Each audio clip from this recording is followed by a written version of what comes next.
The town round off 2024 with away trips to Bristol City and Swansea City in the week between Christmas and New Year.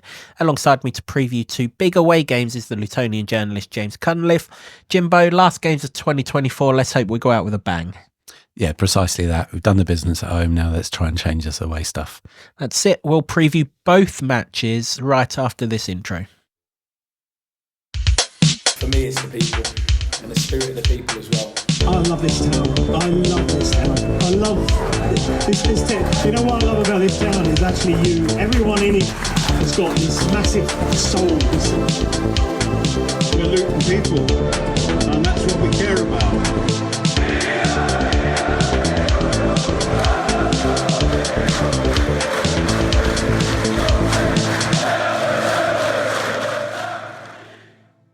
Hello everyone, welcome along to another episode of the Luton Town Supporters Trust podcast, the award-winning, longest-running Luton Town podcast, having scooped bronze in the Best Football League podcast category in this year's Football Content Awards. This season, the show is in association with Solid, providing opportunities, provisions and assistance so our academy can fulfil their potential. As I mentioned before the intro, I'm joined by Jimbo as always, and we're looking ahead to both Bristol City and Swansea City. Don't go to Swansea first. Not a good idea.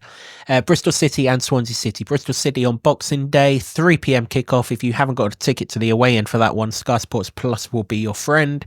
And Swansea away on Sunday afternoon, 3 p.m. as well. No UK TV coverage for that one. You'll need the radio or the other ways and means of keeping up to date with the game. Jimbo, as you said before the intro, we've done all the home stuff now. We all know the situation away from home. Let's just give it a right good go, and who knows? The one good thing that we've got in these two games is they're right above us in the table. So for as bad as we've been away from home, they can't have been a great deal better everywhere else, otherwise they'd be much further away from us in the table. If we can beat one of them, if we can beat both of them, we'll go above the one that we beat because they're that close to us. So in many ways, they're free hits because of what we've done in those last three home games.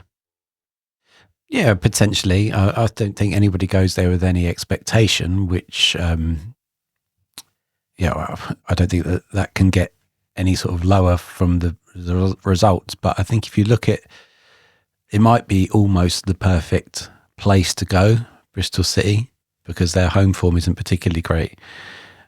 That's not to say that Luton's away form can continue like that and they're going to get results. There has to be an improvement and an uptick. But even in the 7 games, there have been some pockets of hope about it. The Norwich one, when you take out the ridiculous amount of mistakes that were in there, there was something going on there that you could probably latch onto. So yeah, it's the word free hit gets used a lot in football, isn't it? I take your point that it's not really, but given the circumstances, it almost is. The only hope that of the way that the Friday game against Derby panned out and the way that we won it is that exuberance that you get from that last 6 minutes and the feeling around it. Well, I hope the feeling around it. Most people should be happy. We spoke about it in the last one. Please be happy about that result, because the way it happened is that you can bounce from that into away, and that gives you something of a platform. Now, admittedly, and Rob admitted in his post-match against Derby that we thought that might happen after the Stoke one, and then it didn't. Went to Blackburn, and well, it wasn't good. The immediate caveat there being Blackburn were the form team in the league, Bristol City aren't. So whilst I see where Rob was coming from, and we did hope that Stoke game would propel us into something away from home, I don't think we were going at a tough. I don't think it was away particularly realistic given the circumstances. Of course, you go into football matches expecting, and that's why the phrase that hope that kills you exists in a football context, I suppose. But yeah, this one, considering Bristol City's problems at their place, although it's never been a particularly good hunting ground. Like even less so at Christmas, because we played the Graham Jones game at Christmas, didn't we? And how we only lost that 3-0, I do not know. We did. And that makes me think that the people that compile these fixtures somehow seem to think that Luton and Bristol is somewhere close to each other, because we're supposed to be playing relatively local games. Now, I'm not saying we should have got Watford or anything, but Millwall, QPR, something relatively close to Oxford, Norwich, not Bristol City. But if you do go to the wrong place, if you go to Swansea first, I mean, you were going in the right direction anyway, and you're going to Bristol from what you said. But you don't want to go to Swansea too early. Well, no, you do, because it takes you forever to get from Cardiff to Swansea. So you want to get there with some amount of time, because my God, it feels like the longest journey in the world. But that's, by the way, we'll come to that in a sec. The Bristol one does feel like there's a small, chink of light in there that you've just got to try and exploit.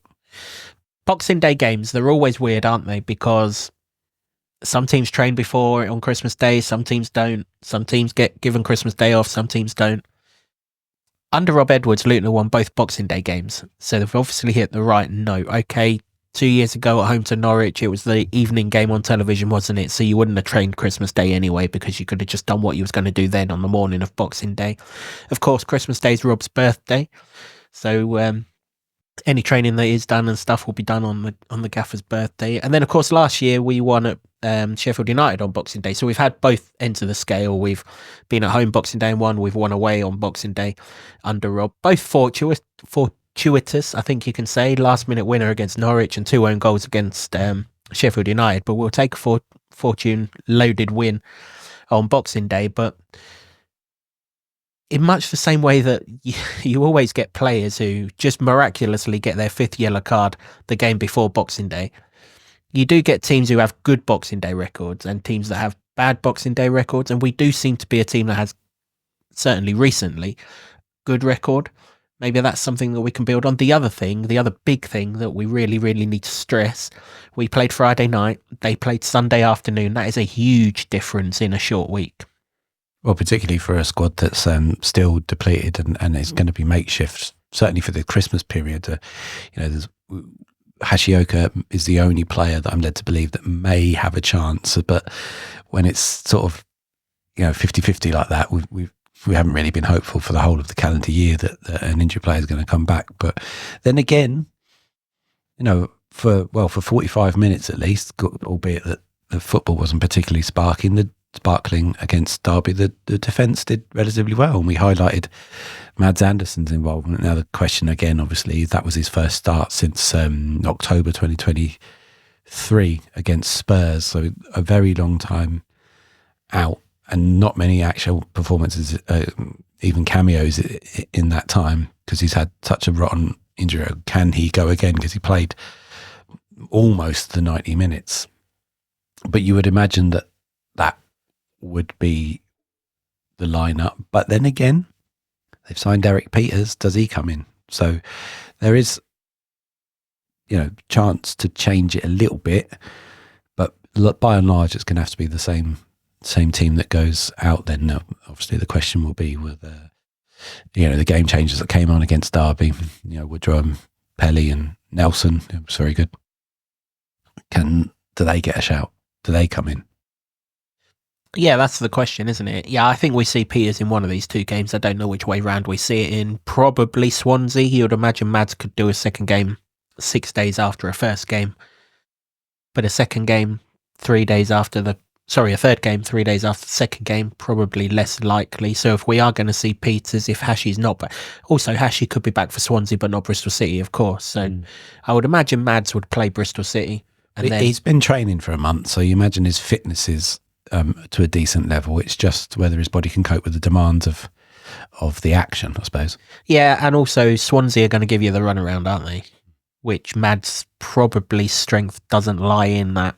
So, if he plays against Bristol City, he doesn't play against Swansea, then that's fair enough. Bristol City, they're a weird side, like you say. They're above us in the table, but their home form isn't great. 17th in the home table. I saw them away from home against West Brom on Sunday. Didn't look particularly sparkling, so I don't really know where their points are coming from if they've got a poor home record. Having said that, it might just have been West Brom. It's hard to look good against West Brom, as we found out down here last month. But they do generally set up with this formation that we have trouble with, 4-2-3-1. Aris Mehmeti is their top scorer, left winger, 6 goals. Played on the right wing, actually, against West Brom. I don't know if that was a tactical tweak. Scott Twine played on the left wing.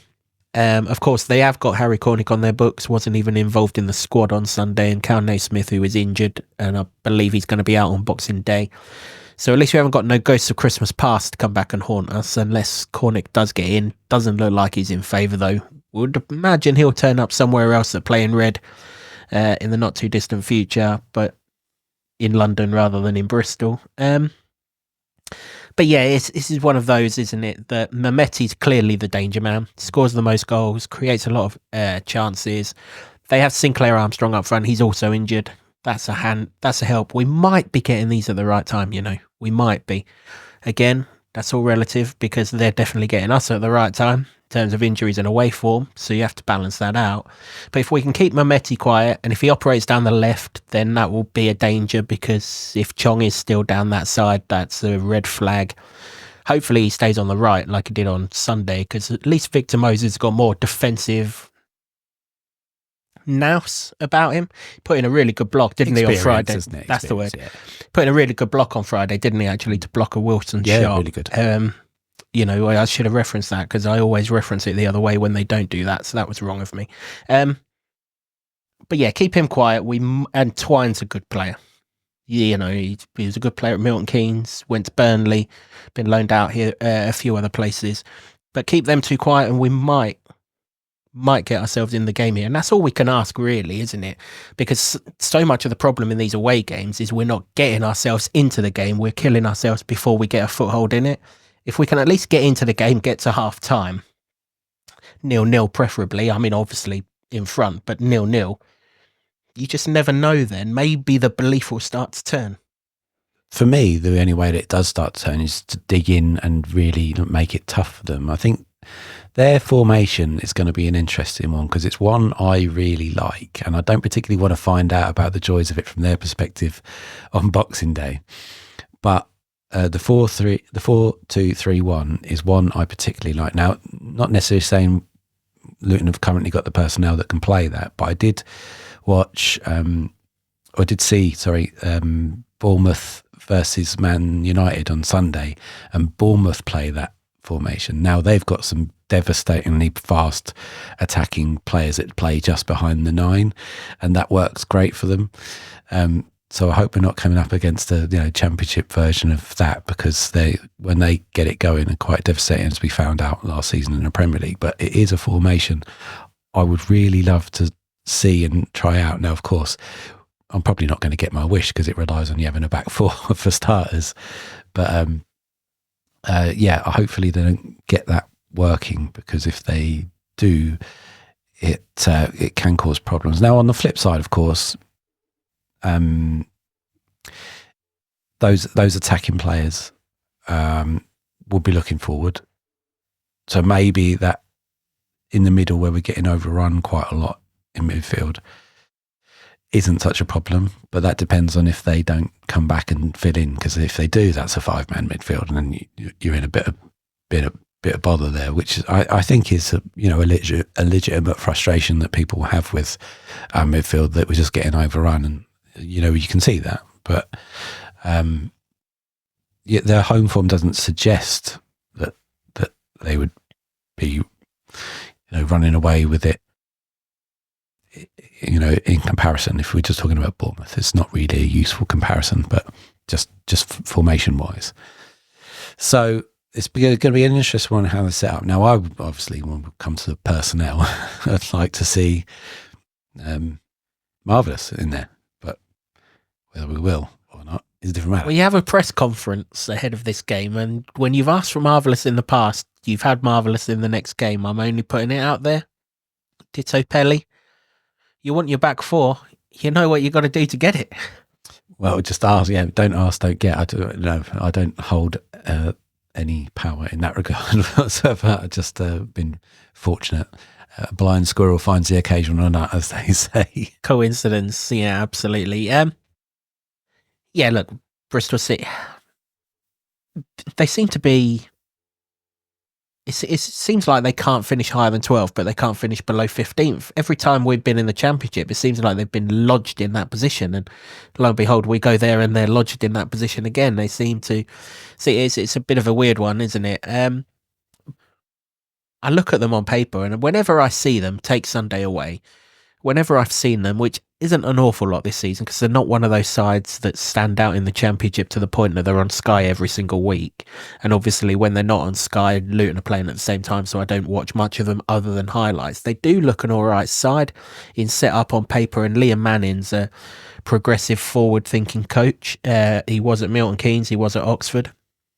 And I presume he is at Bristol City, but it's just not happening for them in front of their own patch. So this doesn't feel like, if you take our form out of the equation, this doesn't feel like as daunting an away trip as Blackburn, certainly, Middlesbrough, Leeds. Yeah. We're not talking this era. So if this away form is going to turn around, and it probably is going to turn around against one of the weaker home sides in the league anyway, because they'll be suffering from the same thing in role reversal as what we are.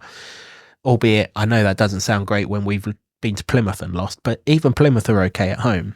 This does feel like a game where it could do. I'm more confident that we could get something on Thursday than I am on Sunday for so many reasons. That would sit with me as well because of, well, we've come up with against Swansea very, very recently, and spent most of the time chasing them around. I think that when you find a team that are performing as Bristol City are, it's results as well. Obviously, like you say, we haven't watched all their games, so we can't speak to how they're playing, but results wise, and essentially that's what we're talking about, because we haven't been particularly sparking at home, but we've got those results. Where they're 17th in the home table, it's almost like you've got to target them to try and stop the rot. And the rot stops by anything other than defeat. So you take a point, a hard-fought point. I'll take a goalless, stalemate, horrible game. If people are complaining about the quality of football on show on Derby, I'd take twice as bad football to get a point, because that's a rung on your ladder of achievement that you reference. I'm quite fond of, to be honest. But so that's how it's got to be. If by some Christmas miracle it happens where you just go in and play a team and everything clicks and you play wonderful football, fair play, I'll take it. But the odds are that you have to go there and battle and fight and scrape for everything. And that's all people will ask for. And if you do that, and if you show that, people will be somewhat happy. I'm not going to say they'll be all the way happy, because, going away and losing for that amount of games is not nice to take, and people don't like it, and that's fair enough. But they want to see that effort, don't they? And that's all they want to see. What we want to leave Ashton Gate on Thursday, having watched Luton give it a real good go, not necessarily be hard to beat, because maybe that's a couple of rungs up the ladder higher than what we can achieve at this point, but not beat ourselves. To have had a real good go, to have tried to get at them, because you must be able to get at them, otherwise they'd have better home form than what they've got. I think they've scored 14 goals at home this season, but 4 of those came recently in a win over Plymouth. Well, everyone beats Plymouth comfortably at home at the moment, don't they? We went to Norwich, didn't we? And they just beat Plymouth 6-1. Sorry, you did say everybody beats them at home. At home. Yeah, because it's Christmas. Keep the spirits high. But you look at Plymouth's away record. I mean, you think our away record bad? I mean, they don't just hold your beer; they hold the whole bar up. And so four of their 14 goals at home have come in that game against Plymouth. So they're not free scoring at home. So the chances are, if we don't shoot ourselves in the foot, they're not gonna open us up at will. They haven't got one of the top scorers in the league. The top scorer's got 6, so that's the same as what Morris has got. So there's no Borges signs in this side, or Madger, or, even Tommy Conway, who was their striker, who's gone to Middlesbrough now. There's nothing of that in this side. There's nothing I wouldn't say nothing to fear. That's disrespectful, because they're a good side. If they weren't a good side, they wouldn't be mid-table in the Championship. But you know, we're not going up against the top class level players, and we're certainly not going up against a top team here. So, you know, come away from the game having given it a right good go, not killed ourselves, and if we can get anything out of the game, happy days, you know. And then, you know, what will be on Sunday. If we get something out of this one, Sunday will just take care of itself, really. I think anyone right now would take a point from these two games just because of how quickly they fall in line with each other, the injuries. You know, Swansea have just basically played us off the park at Kenilworth Road in atrocious conditions. So you would think in probably more, well, it got to be more favourable conditions, can't it? It can't be a storm doing the hoolie like it was at Kenilworth Road, surely. Well, I'll be looking at the weather report. You never know, that might help out. But, you know, chances are that they're going to give us the runaround. So 1 point from these two games is fair enough. And then we'll go into Norwich and see if we can keep the home form going. But that's progress. 1 point, because we've got absolutely nothing. And the mistakes have killed Luton. Really killed. I mean, even you could even say that about the Derby game, really, because it could have restricted them to absolutely nothing. They were going nowhere, didn't have a shot on target in the first half. And then, one mistake. And it looked until the 88th minute like it was going to cost. It didn't this time. So maybe you take that example and say, right, you kept your heads up, kept going, got something. Did you get lucky perhaps? But you always need a bit of luck. It's going to need hard work, a lack of mistakes and some luck to try and get to change the fortunes here. And just stay in the game. That's the reason why we were able to turn it around on Friday night, because we were in the game. Away from home, we're not. We're 2-0 down before we get a chance to blink, apart from the Norwich game, and the 2 goals came at the end in that game. Leeds were 2-0 down at half-time. Middlesbrough were 4-0 down at half-time. Blackburn were 2-0 down at half-time. Can't even remember. Coventry we were ahead, of course. That was the anomaly. You know, how we were ahead, who knows, but we were ahead. Sheffield United we're always behind at half-time in these away games. And I think behind at all in these away games is the problem. If you can score first, I'd be more hopeful of it. But just get to half time. We just seem to have an ability to get to half time. Yeah, and then change it. And yeah, exactly. Because then at half time, whatever his game plan is obviously working, because you're not losing first and foremost. And if he does need to tweak it at half time, he's tweaking it on a level playing field as opposed to 2-0 down where he's got to rip up the game plan and go caution to the wind and try and get back into the game, and then you leave yourself exposed, or you hope the opposition like Blackburn did and declare. So if we, you know, as a foothold in either of these two games, if we can get to 0-0, it's a long time to take that Coventry game out of it. I know we led it 2-0, but if we were 3 or 4-0 down, we couldn't have had any arguments because they had a lot of chances in that first half that they missed. It's been a long time since we've got to any half of football 0-0. In fact, you know, I don't think it's happened and since Preston, and even their goal might have been in the first half. It's so long ago. So if their goal was in the first half, then obviously it's Portsmouth where we drew 0-0. It's the last time we got to half time 0-0 away from home. That was the first away game of the season.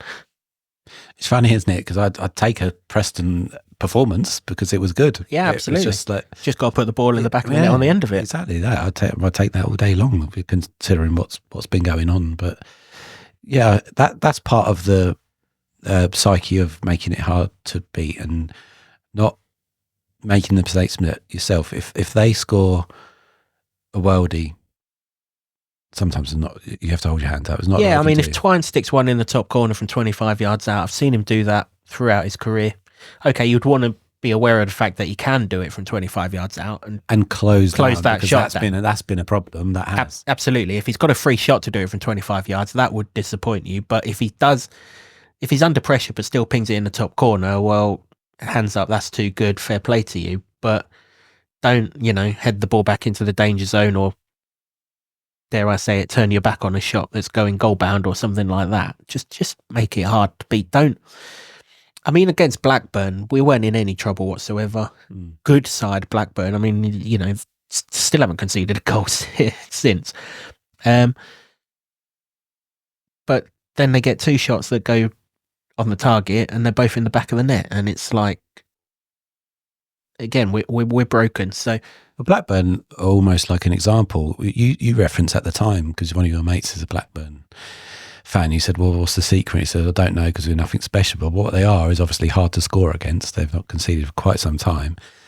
And if you make if Luton make themselves hard to score against, like we said, there's always a goal in them. So that's where 1-0 away in the Championship promotion season was always so effective, because you thought, well, you're not going to score against us. No, we're nowhere near that sense of security at the moment. But there is a sense from me from the Derby game and the way that Mads Anderson approached it, which was keep it simple. Do the basics, which is what he did quite well. I think at some point during half time, there was even a discussion between me and some other journos whether he'd be like your man of the match at that point, because he was just doing okay. It definitely wasn't who got picked. Yeah. No, it wasn't. That was, definitely been at the old... That was who do I want to meet after the game. Definitely been at the old Christmas eggnog, that choice. Which did, I think it raised a little chuckle around the entire ground, didn't it? But that's not his fault. That's the sponsor's fault. It's their prerogative. But Mads come along, first start in 14 months, and kept it simple. One touch, played it off to somebody else. That's all you want, though, isn't it? Yeah, headed it, kicked it away, all the stuff. And it's going to be, we have talked about, and Rob has talked about a lot, the basics. And they haven't always been adhered to. But in that one performance, you can say, well, there you go. It is easy. It is doable.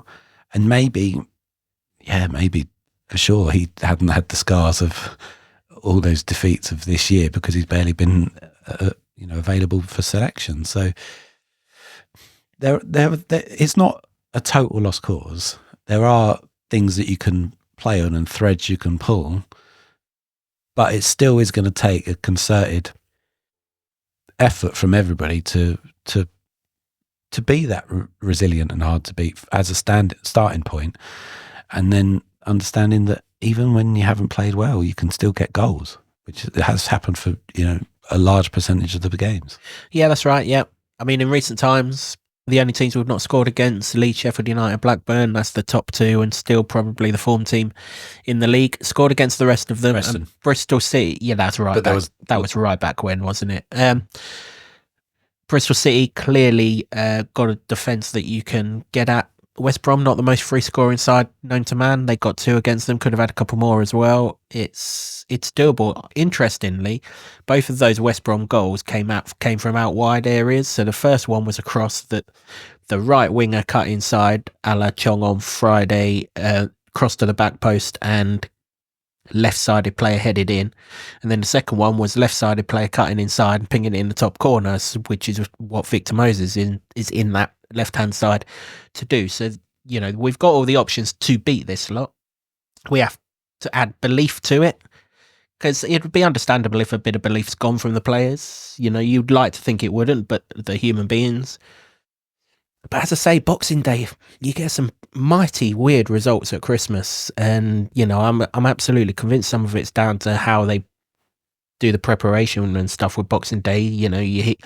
It's always a big thing, isn't it, when managers give their players Christmas Day off? Do they then perform on Boxing Day as a thank you, or do they stink the place out because they've had Christmas Day off? It's that sort of psychological fan thing, isn't it? We're not going to find out, but we can be pretty certain that Luton will travel down on Christmas Day and spend Christmas night in Bristol. So whether they train in the morning or not is open to Rob, I guess. But you do get weird results on Boxing Day. You do, probably not as much as you do like in the 60s that I've seen where... Well, they played Boxing... Did they play Christmas Day and Boxing Day back in the day? I'm sure Luton have had a Christmas Day fixture before. There used to be. I don't know if we're talking 60s or before. Before then, yeah. There definitely used to be some Christmas Day games, but there was some ridiculous scores like 10-3 and stuff like that. And I think that's definitely... we're a long way from that... realm of football where they're going in at half time and smoking half a pack of Woodbines and then coming out and that sort of thing. So I think that might be the next step. If we get to 10 away defeats, sod it, get on the beers at half time, and you can't do no worse. See what can happen. But that's not going to happen. No. Let's say that's not going to happen. But you hear all these random stories, don't you? Yeah, to take anything to take the shackles off. I think it's going to be more. more in the brain and how that works, which is far more complex, obviously. But anything to take the pressure off or lighten the load. I think Pep gave Manchester City players. He's probably also not the best character. Well, no, but character he's in a similar vein of trying to stop a runaway train of bad results, and he's given them some time off. I mean, yeah, it's a different world, but I think you've got to try. You can try something. I don't know what the something is, but... Well, I wonder if at some point they'll just try, obviously not to Bristol or Swansea, but just travel on the day, because the home form's fine, where presumably they travel in on the day. Maybe that's just something to try. QPR would be the time to do it, obviously, because you're not going to stay in London on a Sunday night when you play on 8 o'clock on a Monday night. But anything, tell them that the game's at Kenilworth Road. Take a billboard of Kenilworth Road and stick it in front so that they think they're at Kenilworth Road. Anything to just get in their heads that they're not away from home and that they can play at home. It's just, there's got to be something. Someone will search for it. It's not our job. But they'll be doing something. But hey, it might just be something as simple as this is an easier away game than 4 or 5 of the ones that have gone before it, based on the paper statistics that are in front of us. And that's what yields about a return. And to be fair, in a normal season, we probably lose at Sheffield United. We definitely lose at Leeds. We probably lose at Norwich. Chances are we'd lose at Middlesbrough, maybe even at Blackburn. These aren't games that the result in isolation is a shock, but the combined nature of these make it all the more annoying. If Bristol City was right smack bang in the middle of those, we might have got something out of it and we wouldn't be talking about 7 straight away games. It just so happens that 6 of the 7 or 5 of the 7 are against pretty decent teams. Yeah, all those things are a factor. Yeah, I mean, I wouldn't go so far as to say driving up to Bristol on the day. No, I didn't mean Bristol, yeah, but somewhere along that, somewhere that's Oxford, for example. Yeah, so somewhere close. Just change the methods or something. Maybe even if it was, if you are to spend Christmas night in a hotel on your own on an away game where you've not enjoyed away games for such a long period, it could be even something as like, they get the family up. The family can spend the Christmas night with them or something. I don't know. I haven't asked about that. At some point, I don't want to use the words. I'm trying desperately not to use the words thinking outside the box, but unfortunately I'm going to have to use it. Well, at some point, something different's going to have to happen in some way, shape or form, isn't it? Because, no one wants to keep losing all of these away games. And, if we're not going to change the formation, and we're not, then we have to maybe think about the changing of the approach of what we do around the away game. Maybe maybe it's something as simple as having the day before it off and training on the morning of it when you're down there, or something. Just mixing it up to make it. Just mixing it up to make it feel a bit different. And that's all we can do. So team changes. Then you're hoping for Marvellous. That would be for Jacob Brown, presumably. He was a little quiet on Friday night. Yeah, I think so. We're not going to get that 4-2-3-1 that I'm quite fascinated to see. So there's no need to have that many attacking players. And if it's a case of sitting in and being difficult to beat, then yes, I think he's got to come in. I mean, if he doesn't, then clearly Pelly. Well, I'll get to Pelly in a minute. Okay. I'm talking about Marvellous, really. It's more that he hasn't played the games we've kind of expected him to play, and that says to me, obviously, that, well, I mean, we know Rob said that his knee is still a factor, and they're having to manage it. And I think we all maybe got a bit more optimistic by that 3-game week he did play for club and country during the international break, the last one, and out the back of it. And maybe he can't do that, and maybe it's an issue there. But so we'd all want him in there at his Marvellous and Canberra best to provide that little bit of insulation between them and the defence. And if he can, I want to see him playing. Now the question there about Pelly is, does he start because he made such an important impact against Derby, and I think everybody wanted to see him play anyway because of who he is, what he's brought, the stuff that we always hear about him off the pitch and what he brings to the team. And they just wanted that bit of, heart and fight. And even what we were saying, nobody's got, maybe he hasn't got that sort of scar tissue of the defeats because he just hasn't been playing. And that will still ring true now, maybe even more so because of the way he came in and impacted that game. And yeah, I would play him from a start, from an energy point of view at least. I think we're still in the realms of, is he going to provide you any control? No. But energy and verve in the way that you play, because some of it has been lackluster on the road, then yeah, play him and change it. Well, the one thing I did notice the other night, he does break up play. And that's the thing that we don't do away from home. One of the reasons why we concede in bunches is because we can't stop surges of attacks. Well, if he breaks up play, makes teams recycle and things, at least it allows us to get into a bit of a better shape whilst they're recycling the ball and rebuilding their attacks.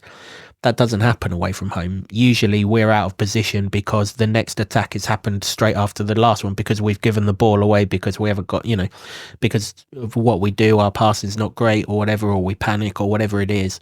The next attack is on us straight away and we've not organised. Whereas at least if you've got someone breaking up the play, which is all Marvellous does really, and then gives the ball to someone else who can do something better with it, then that's useful, Clicker's got so many good attributes, of which they were pointed out on Sky the other night with where he leads the team and everything else, but they're all attacking attributes. He's not a breaker up of play. He's a person who will track his runners, but he's not a breaker up of play. Krause is more of a breaker up of play, but even then he would prefer to be with his foot on the ball, engaging the game going forward than necessarily stopping opponents sort of thing. He had a superb game in doing that. We didn't really highlight that against Derby. Krause, he was very good at that. He was, you're right. But, it's Pelly's natural game. It's Marv's natural game.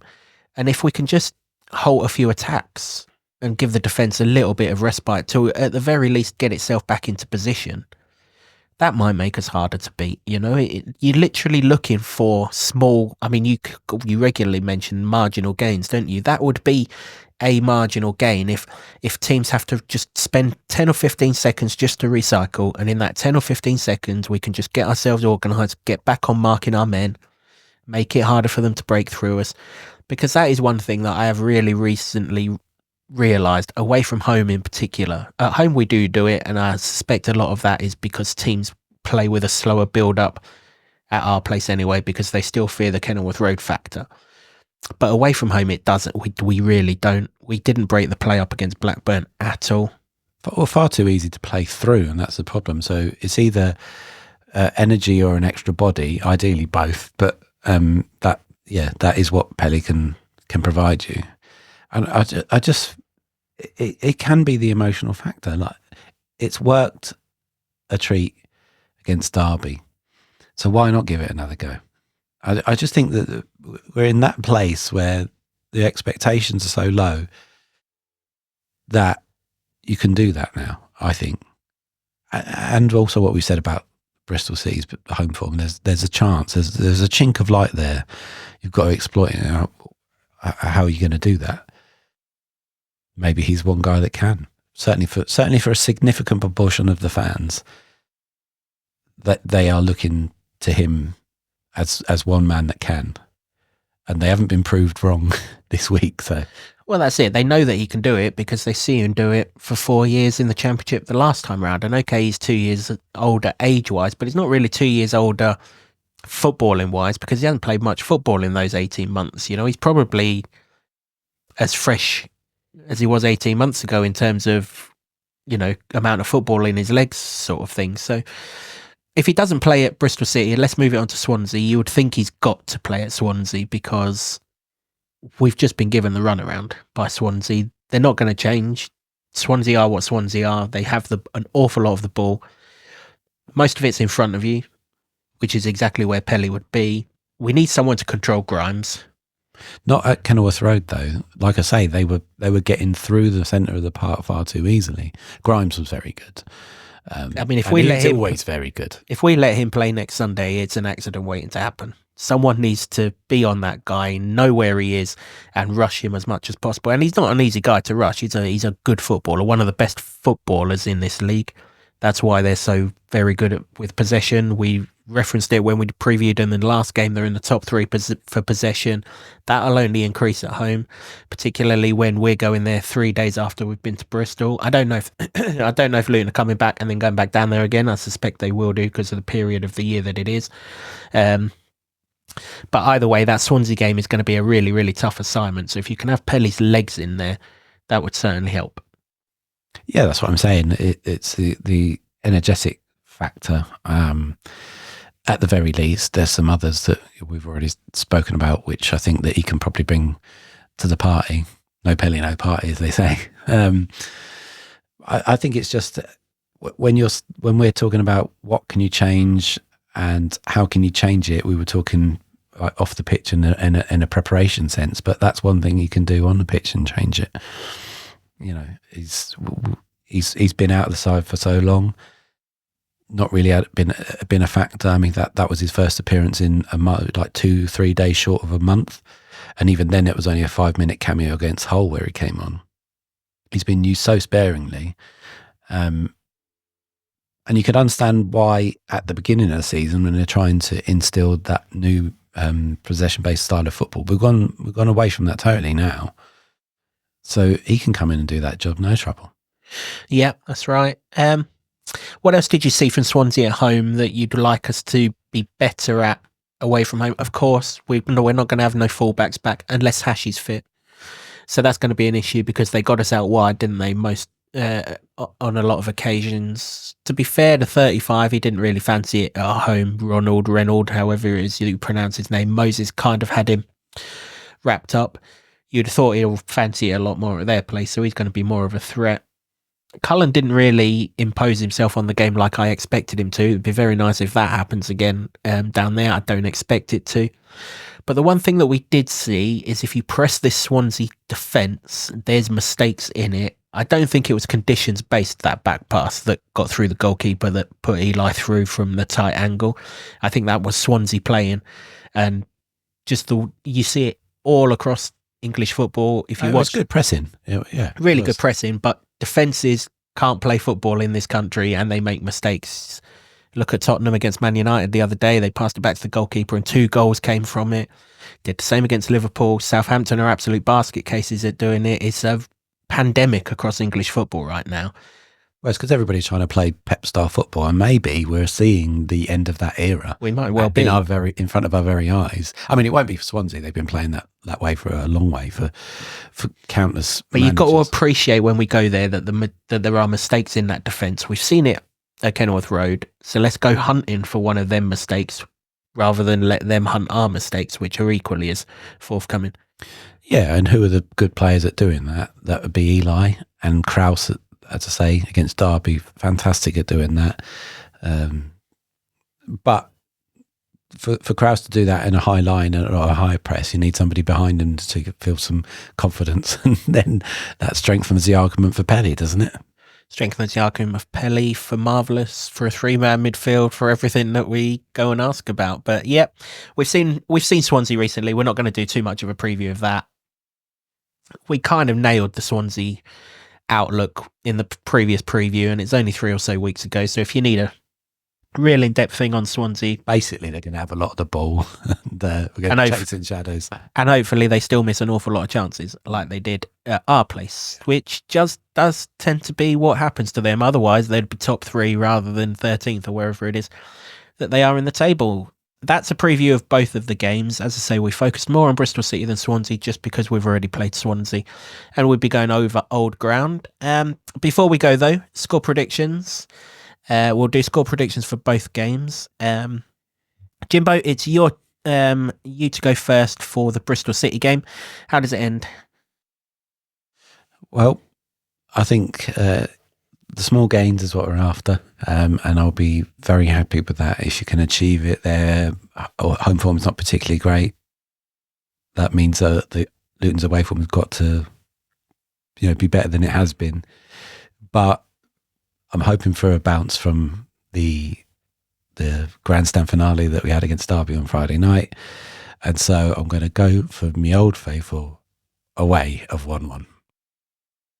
Which is exactly what I was going to go for. Was it 1-1 there the last time we went there? Was it the last time that Danny Hilton scored in injury time? Was that the last time, or have we been there since then? I can't remember. But we have drawn 1-1 there, didn't we? When Mendes Gomez rolled it across the goal line and Hilton scored from all of about an inch out. I see he endeared himself to Northampton fans at the weekend, didn't he? Danny Hilton scoring for Charlton against the side that he didn't score against in 40-odd games or whatever it was. I can't go 1-1. Well, I can, but I need to make some gains here, so I can't go 1-1. Do I think Luton can go to Bristol City and win? I do, but no. We're going to have a Desmond before we get on the winning trail. We're going to have a Desmond 2-2. We'll go with that one. Yeah, that'll do. And then Swansea versus Luton. That's me first. I'll snatch your 1-1 away. I wasn't going for 1-1 on that one, I'm afraid. I think the Bristol one is the one that we're going to get something from, if at all. I don't hold up much hope against Swansea. Listen, it was awful conditions. The pitch got awfully cut up, and it has been since Kenilworth Road, that is. And they still played it around like nobody's business, whereas we struggled to put two passes together. Now, if we can put 4 or 5 together, that might be a small gain, but they're still going to have a lot of it, and I would imagine that they, unfortunately, will win that one. So I'm going to go for 2-1 to them. 2-1 for them. So 1-1 and 2-2 for the Bristol City games. For us to 1-1 for me and 2-1 for James in the Swansea game. Let's have your score predictions. Both sets of score predictions on this podcast, please, everyone. And if you can make it clear which one is for Bristol City and which one is for Swansea City, then it'll make life an awful lot easier, because no doubt I'll have a few amber nectars over the Christmas period and don't really want to be guessing which one is which. And I should also say, if you don't edit posts to put the Swansea one in, make a completely different post so that we know that you've not changed the Bristol City scoreline and been sneaky. Not that I expect anyone would do. It just makes it an awful lot easier for us to work out what's going on. So 1 post for Bristol City score, 1 post for Swansea score, please, and make it clear which one's which. That'd be fantastic. Thanks very much to everyone for watching or listening to the podcast, however it is that you've consumed it. We really do appreciate your support. Do please keep subscribing. We're very, very close to 2,000 subscribers. We would love to get to that number sometime soon, preferably whilst we're still in 2024. That would be fantastic. And, well, if you're watching this before Christmas, have a really, really good Christmas. And hopefully we've got one final present saved for us on Boxing Day with a little cherry on top on Sunday. That's it for this episode of the podcast. Thanks very much to the Barber Club and the Lower Level in Luton for hosting our studio. Hope you guys have a really good Christmas as well. To Sean Grant and the Wolfgang for our intro music. Ditto to you as well. And to Ed Smith Creative for all the designs that you see on set. And same with you as well, Ed. Have a good Christmas, mate. Till next time, which will be a review of these 2 games and a preview of the Norwich City game, which will come out round about the Tuesday after the Swansea game. Until then, let's hope we're celebrating a couple of positive away journeys. Have a good Christmas, everyone, and come on, you Hatters. For me, it's the people and the spirit of the people as well. I love this town. I love this town. I love this town. You know what I love about this town is actually you. Everyone in it has got this massive soul